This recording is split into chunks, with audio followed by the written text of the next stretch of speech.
गणपती बाप्पा मोरया, मंगल मूर्ती मोरया, उंदीर मामाची जय. आणि माझा चेहराच नाही आणून दिला एवढा. अरे कोट काय दिसतंय? कोण हे काय? कोण दिसते तू? हे बघा. कसे दिसणार मी? राहू दे, पहिल्यांदा तुमच्या समोर पहिल्यांदा मी गोरा दिसतोय, मला राहू दे. आणि आज आम्ही चाललेलो आहेत पहिल्यांदा सहकुटुंब सहपरिवार गावाला पालखीसाठी. कोंढवी या गावी चाललेलो आहोत सगळे. स्वतःच्या गावाला चाललोय, माझ्या गावाला चाललोय असं बोल. मग काय बोललो? पहिल्यांदा सहकुटुंब सहपरिवार असं म्हटलं. मी माझ्या स्वतःच्या गावाला चाललोय. हो, गाणं चेंज करायला मम्मीच्या गावाला तर मामीच्या गावाला, मावशीच्या गावाला चाललोय. पत्रिका साहेब बसलेले आहेत मस्तपैकी, आम्हाला स्मूथली घेऊन जात आहेत. खूप वर्षांनी भेटलाय तो ऍक्च्युली. खूप वर्षांनी आम्ही एकत्र चाललेलो आहोत. हा, तिथूनच ते जवळ पडेल ना आपल्याला.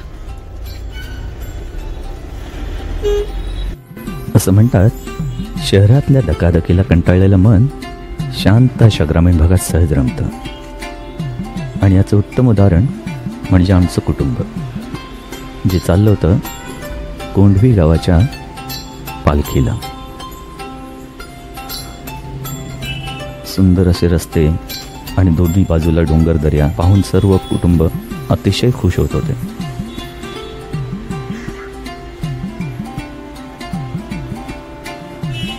समोरचा देखावा हा बघण्यासारखा होता. आणि महत्त्वाचे म्हणजे आम्ही चाललो होतो मार्च महिन्यामध्ये, तरीही एवढी हिरवळ होती.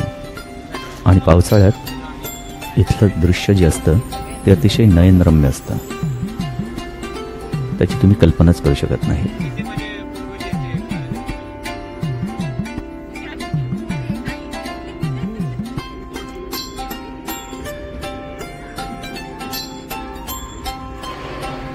दुपारी 1:30च्या सुमारास आम्ही पोचलो पोलादपूरच्या आधी असलेले बालाजी हॉटेल. ह्या हॉटेलमध्ये आम्ही सुंदर असं जेवण केलं आणि जेवण झाल्यानंतर आम्ही आमच्या मार्गाला निघालो आणि मग जाऊन पोचलो पोलादपूर येथे.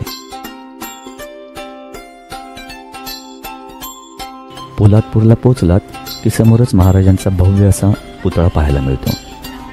तिथून 3री धामणदेवीला उतरलात की आमच्या गावाची हद्द सुरू होते. 3ऱ्या धामणदेवीपासून जवळजवळ 6-7 किलोमीटर वळणावळणाचा नागमोडी रस्ता आहे. रस्त्याच्या दोन्ही बाजूला डोंगर आहेत आणि सुंदर असा देखावा पाहायला मिळतो. पहिल्यांदाच सहकुटुंब सहपरिवार पालखीला निघालेल्या माझ्या कुटुंबाचा उत्साह काही औरच होता. आम्ही सर्व खंडोबाचा जयघोष करतच चाललो होतो.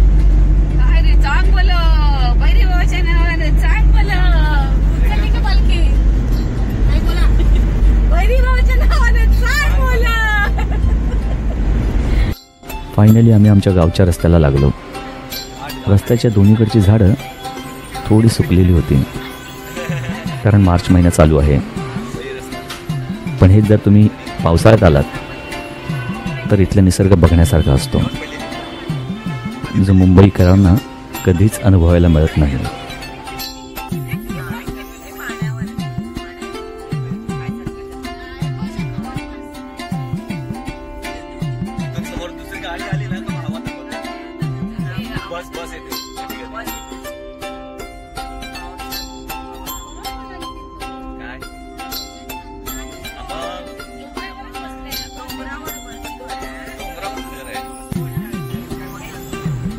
आम्ही 3 वाजता गावात पोचलो. त्यावेळी आमच्या कुटुंबाच्या घरांमध्ये पालखी यायला सुरुवात झाली होती. लहान वृद्ध स्त्री पुरुष सर्व आनंदाने नाचत होते. हे सर्व पहिल्यांदा पाहताना अक्षरशः डोळे भरून आले. स्वतःचं गाव पाहताना खरंच खूप आनंद होतो. आणि आपल्या या संस्कृती, आपल्या या प्रथा खूपच छान आहेत. फायनली तो क्षण आला ज्यावेळी इथून पालखी निघून आता आमच्या घरात येणार होती. पालखीला आपला खांदा लागणं ही एक सौभाग्याची गोष्ट आहे आणि पहिल्यांदाच गेलेल्या माझ्या सर्व मुलांना हे सौभाग्य लाभलं.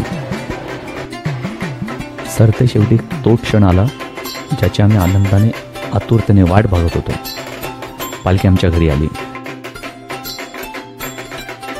ही आपली प्रथा, ही आपली संस्कृती ही मुंबईला पाहायला मिळत नाही. त्यासाठी तुम्हाला गावालाच जावं लागेल. आणि खरंच हे पाहताना मन भरून येत होतं. मी आणि माझ्या कुटुंबाने आयुष्यात पहिल्यांदाच पालखीचे पूजन केले. आम्हाला किती आनंद झाला हे आम्ही शब्दात नाही सांगू शकत. त्याचा प्रत्यक्ष अनुभवच घ्यावा लागेल. शब्दात व्यक्त करणं थोडं कठीण आहे, पण खरंच खूप छान वाटलं. झाला तर थांब.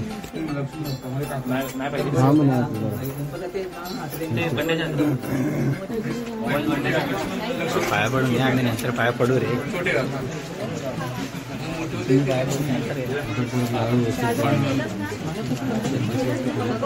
घ्या आराम करून. पंखा बिंका आहे फास्ट करा. मी बोललो थांबा. ठीक आहे. थांबलो ना. 5 मिनिटं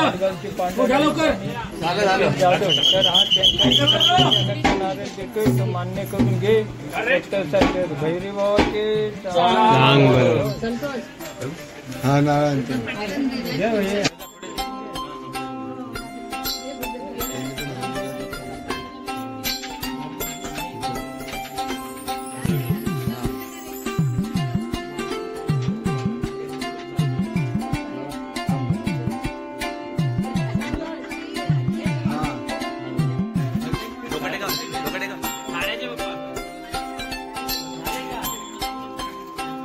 आमच्या घरी पालखीची पूजा झाल्यानंतर पालखी घेऊन आमची मुलं निघाली आमच्या काकांकडे.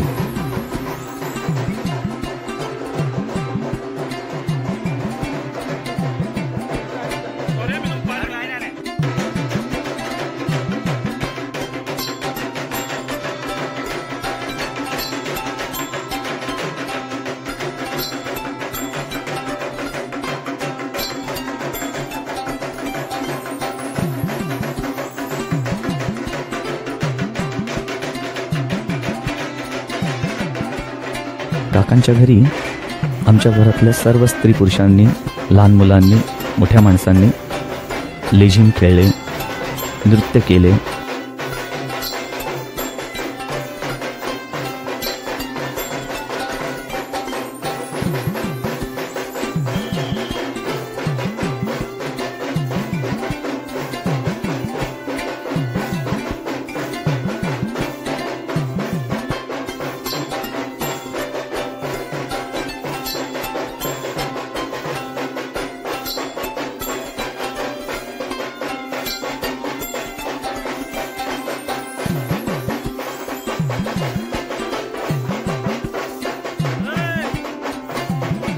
माझ्या वडिलांना गावची ओढ फार होती.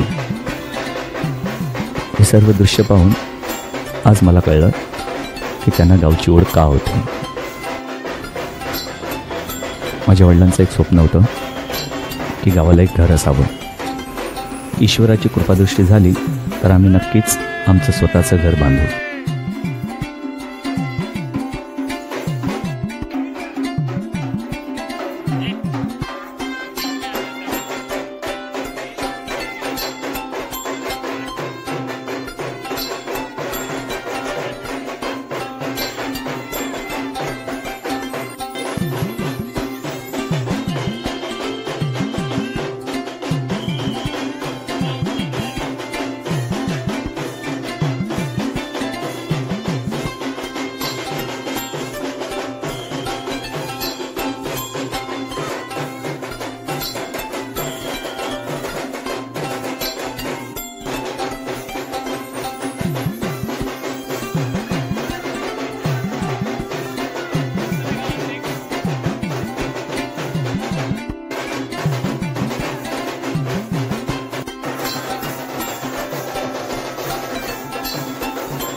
पालखी नाचवल्यावर आम्ही आमच्या दुसऱ्या काकांकडे आलो, जिथे आमचं कुलदैवत आहे.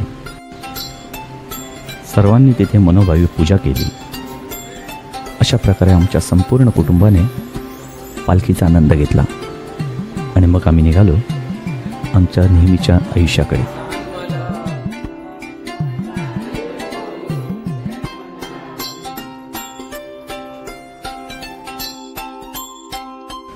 संपूर्ण व्हिडिओ पाहिल्याबद्दल तुमचे मनपूर्वक धन्यवाद.